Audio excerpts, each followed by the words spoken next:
Good afternoon, dear students. Welcome to students in online classes SSPM Kotputli. आज इस videos में वस्तुओं को आविष्कृत करने की विभिन्न विधियों का वर्णन करते हैं। इसमें वस्तु को आविष्कृत करने की 3 विधियों का ब्यौरा है। पहला घर्षण द्वारा आवेशन, चार्जिंग बाई फ्रिक्शन। इसमें क्या होता है, जब दो वस्तुओं को आपस के अंदर रगड़ा जाता है तो उसमें उत्पन्न विद्युत को घर्षण विद्युत कहते हैं। क्या कहते हैं? घर्षण विद्युत कहते हैं। अब इसमें घर्षण के फलस्वरूप एक वस्तु में इलेक्ट्रॉनों की कमी होती है और दूसरी वस्तु पर इलेक्ट्रॉनों की अधिकता हो जाती है। जिस वस्तु से इलेक्ट्रॉन निकलते हैं उस वस्तु पर धनावेश और जिस वस्तु पर इलेक्ट्रॉन पहुंचते हैं उस पर ऋणात्मक आवेश आ जाता है। अब हम दूसरी विधि के बारे में बताएंगे, चालन या स्पर्श द्वारा आवेशन। सेकंड मेथड है वस्तुओं को आवेशित करने की विधियों में। सेकंड है चालन या स्पर्श द्वारा आवेशन, चार्जिंग बाई कंडक्शन और कांटेक्ट। इसमें क्या होता है कि दो वस्तुओं को एक दूसरे के संपर्क में लाया जाता है।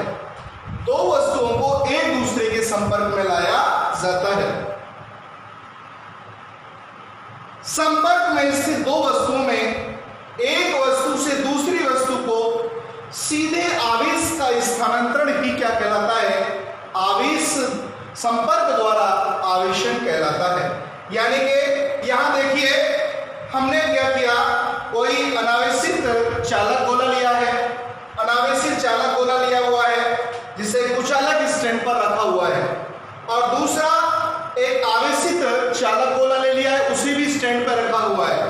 दोनों को जब कुछ दूरी पर रखा जाता है यानी कि संपर्क नहीं कराते हैं तो इस प्रकार से देखें। इसे चित्र फर्स्ट में दिखाया गया है। ये क्या है? चित्र पहला, फर्स्ट। ओके, सेकंड चित्र में देखें, चित्र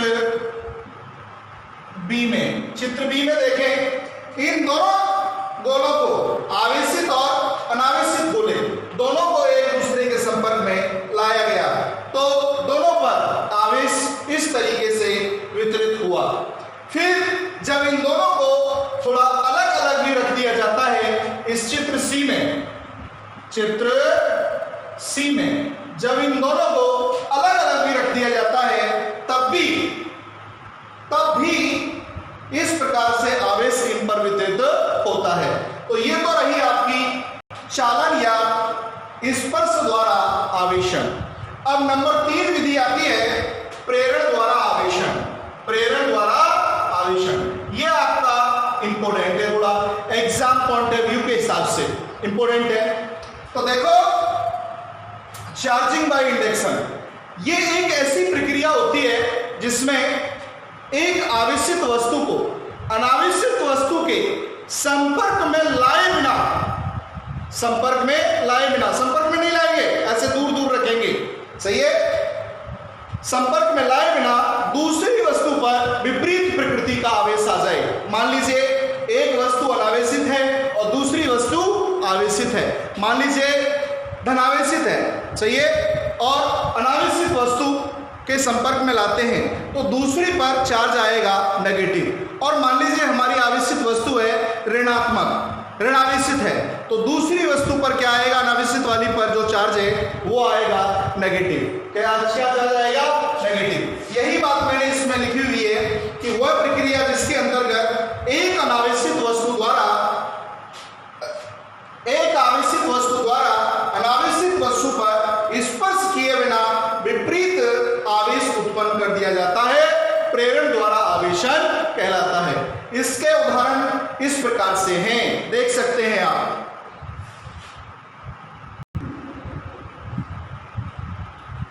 इसमें उदाहरण, किसी चालक गोले को प्रेरण द्वारा निम्न चरणों में आवेशित कर सकते हैं।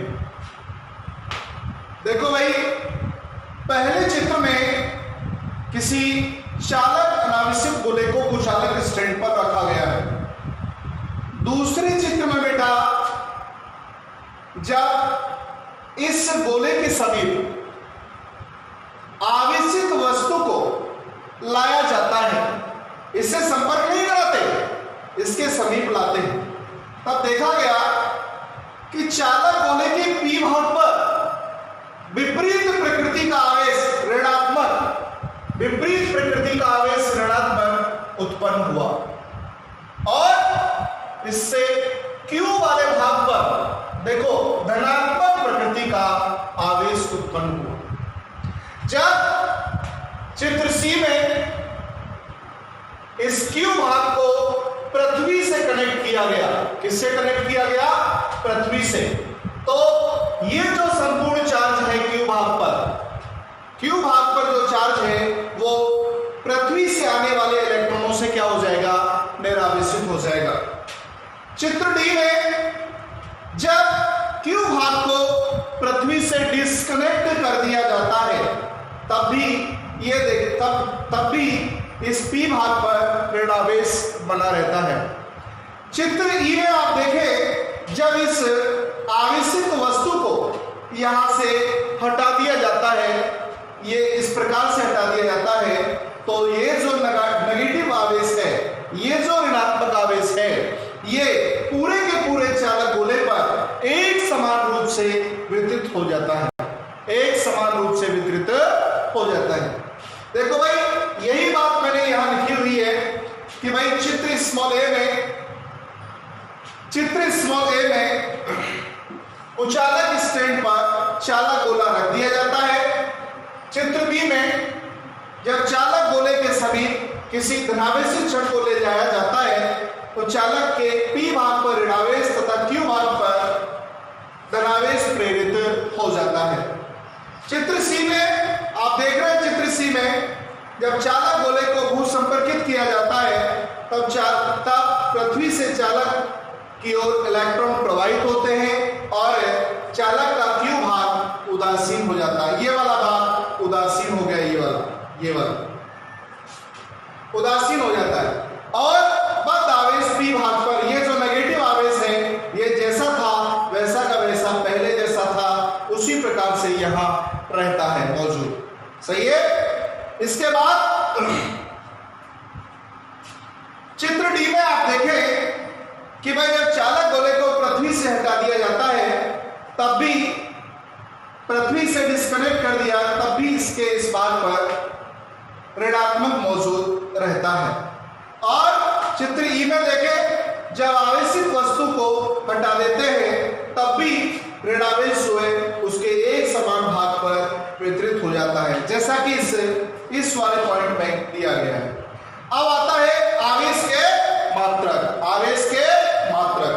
बेटा, आवेश का ऐसा ही मात्रक, क्योंकि आवेश होता है Q बराबर I × T, तो I क्या है, धारा, और T क्या है, समय।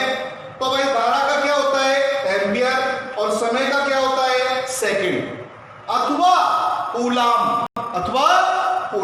तो एक कूलाम बराबर क्या होगा, 1 एम्पियर सेकंड होगा। क्या होगा बेटा, 1 कूलाम बराबर 1 एम्पियर सेकंड होगा। इसके पश्चात इस आवेश की विमा क्या होगी भाई, आवेश की विमा, इसके आधार पर आप विमा ले सकते हैं बेटा। तो देखो M0 L0, M मतलब द्रव्यमान नहीं है इसमें, L लंबाई नहीं है, T हाँ T है, इसलिए T के लिए 1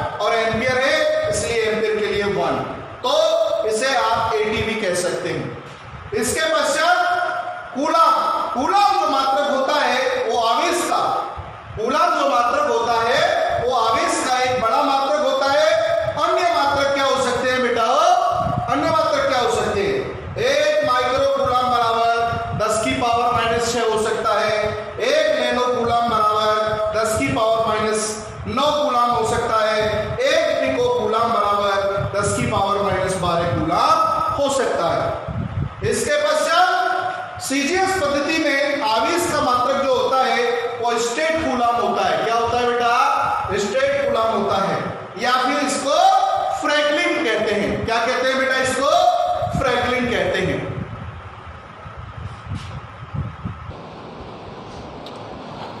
हाँ भाई, और आवेश का सबसे छोटा मात्रक, आवेश का सबसे छोटा मात्रक स्थिर विद्युत इकाई ESU या फ्रैंकलिन होता है। FR फ्रैंकलिन मतलब होता है। और आवेश का विद्युत चुंबकीय मात्रक EMU, आवेश का विद्युत चुंबकीय मात्रक एब कूलाम। और 1 कूलाम इक्वल होता है 3 × 10⁹ ESU या फिर 3 × 10⁹ फ्रैंकलिन या 1/10 एब कूलाम। आवेश का एक और सबसे बड़ा मात्रक होता है भाई आवेश का, फैराडे। आवेश का सबसे बड़ा जो मात्रक है इसमें, ये सबसे बड़ा मात्रक होता है 1 फैराडे इक्वल 96500 कूलाम। अब इसके पश्चात लेते हैं हम आवेश की विशेषताएं या आवेश के गुणधर्म। सबसे पहली विशेषता ये होती है कि विद्युत आवेश की योज्यता। विद्युत आवेश जो होता है योगात्मक होता है। विद्युत आवेश कैसा होता है बेटा? योगात्मक होता है। क्या होता है? योगात्मक होता है। पहली बात, जैसे किसी निकाय में ये +3Q, -4Q और +5Q ये आवेश आपको दे रखे हैं, तो इनको आप ऐड करके बता सकते हैं कि भाई समेशन Q टोटल आवेश कितना होगा, यानी कि इनका बीजगणितीय योग कर दीजिए। बीजगणितीय योग का मतलब होता है चिन्ह सहित उनको जोड़ देना, क्योंकि आवेश 2 प्रकार के बताए थे हमने, एक धनावेशित और एक ऋणावेशित। इस आधार पर यहाँ प्लस और माइनस लगा हुआ है। अब इन्हें ऐड करके देखो, +3Q -4Q +5, ये 5Q, तो प्लस प्लस ऐड कर लो 8, और इसमें से ये 4 गए तो भाई +4Q आ गया। और साथ ही साथ आवेश कैसी राशि है? अदिश राशि है। आवेश कैसी राशि है भाई? अदिश राशि है, यानी आवेश को जोड़ा जा सकता है। किसी भी निकाय का जो कुल आवेश होता है उसमें उपस्थित आवेशों के बीजगणितीय योग के बराबर होता है। पहली बात। नंबर 2, आवेश की निश्चितता। आवेश की निश्चितता। आवेश की निश्चितता का मतलब है कि भाई किसी वस्तु पर आवेश उसके वेग पर निर्भर नहीं करता, यानी कि कोई चार्ज पार्टिकल है और उसकी वेलोसिटी बढ़ा दी जाए या घटा दी जाए तो उससे आवेश पर कोई प्रभाव नहीं पड़ेगा। देखो भाई, किसी वस्तु पर जो आवेश है वो वेग पर निर्भर नहीं करता। किस पर निर्भर नहीं करता? वेग पर निर्भर नहीं करता। चाहे वस्तु हमारी स्थिर है और चाहे वस्तु हमारी गतिशील अवस्था में है, उसका आवेश एक समान बना रहता है। इसी को अपन क्या कहेंगे? आवेश की निश्चितता कहेंगे। क्या कहेंगे? आवेश की निश्चितता। अर्थात हम कह सकते हैं कि जो रेस्ट में Q रेस्ट बराबर क्या होगा? Q motion. Q रेस्ट बराबर क्या होगा? Q motion. Q रेस्ट बराबर Q मोशन होगा।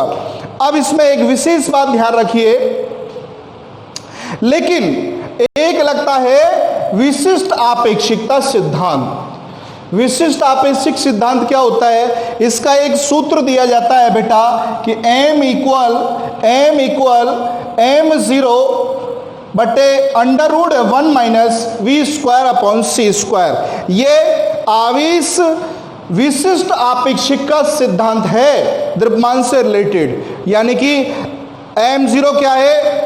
m0 है विराम अवस्था में कोई कण है उसका द्रव्यमान कितना है साहब, और m क्या है कि उसका अगर मान लो गति कर रहा है तो उस समय उसका द्रव्यमान क्या है, और v उसका वेग, और c प्रकाश की चाल होती है। प्रकाश की चाल निर्वात में कितनी होती है भाई? 3 × 10⁸ मीटर प्रति सेकंड। इसके पश्चात यदि, हाँ ये एक विशेष बात ध्यान रखना बेटा यहाँ पर नोट में कि भाई अगर आवेशित कण का द्रव्यमान, यदि आवेशित कण का द्रव्यमान प्रकाश की चाल के बराबर हो जाता है, प्रकाश की चाल के बराबर हो जाता है, तब आवेशित वस्तु का जो द्रव्यमान होगा इसके विराम द्रव्यमान का कई गुना बढ़ जाता है, परंतु आवेश पर इससे कोई प्रभाव नहीं पड़ता। कहने का मतलब है अगर प्रकाश की चाल के बराबर आवेशित कण का वेग हो गया तो समझ लेना उसका द्रव्यमान कई गुना बढ़ जाता है रेस्ट मास की तुलना में, और आवेश पर कोई प्रभाव नहीं पड़ता। हाँ भाई, ये इसमें एक पॉइंट ये सबसे ज़्यादा मोस्ट इंपोर्टेंट है कि V बराबर C पर, यानी कि आवेशित कण की चाल अगर प्रकाश की चाल के बराबर है, तब अगर उसकी चाल बढ़ेगी तो चाल बढ़ने से द्रव्यमान क्या होता है भाई? बढ़ जाता है। ये जो क्वेश्चन है ये बोर्ड में कई बार 1 नंबर में पूछा जा चुका है, तथा उस चाल बढ़ने से आवेशित कण के आवेश पर कोई प्रभाव नहीं पड़ेगा। किस पर प्रभाव पड़ेगा? द्रव्यमान पर। किस पर प्रभाव पड़ेगा बेटा? द्रव्यमान पर। और Q/m यानी आवेश और द्रव्यमान का जो अनुपात है उसको अपन बोलते हैं विशिष्ट आवेश द्रव्यमान कण का। वस्तु के ये जो Q/m आवेश और द्रव्यमान का जो अनुपात है वो वस्तु के वेग पर निर्भर नहीं करता, तथा V बराबर C पर विशिष्ट आवेश कैसा हो जाता है? घट जाता है। विशिष्ट आवेश C पर यानी Q/m जो अनुपात है, अगर आवेशित कण का द्रव्य प्रकाश की चाल के बराबर हो तो Q/m का जो अनुपात है उसका मान क्या हो जाएगा? कम हो जाएगा। अब तीसरा बिंदु है आवेश का संरक्षण। आवेश कैसी राशि है? एक संरक्षित राशि है, यानी कि जिस प्रकार से ऊर्जा को ना तो उत्पन्न किया जा सकता है और ना ही उसको नष्ट किया जा सकता है, परंतु एक रूप से दूसरे रूप में परिवर्तित कर सकते हैं। ठीक उसी प्रकार से आवेश को न तो नष्ट किया जा सकता है और न ही उसे उत्पन्न किया जा सकता है, केवल उसे स्थानांतरित कर सकते हैं। सही है? तो कोई भी निकाय है उस निकाय का जो आवेश है बेटा वो सदैव संरक्षित रहता है तथा उसे किसी प्रक्रिया द्वारा संपन्न होने पर भी परिवर्तित नहीं होता है। ये कुछ उदाहरण दिए हुए हैं, जैसे युग्म उत्पादन।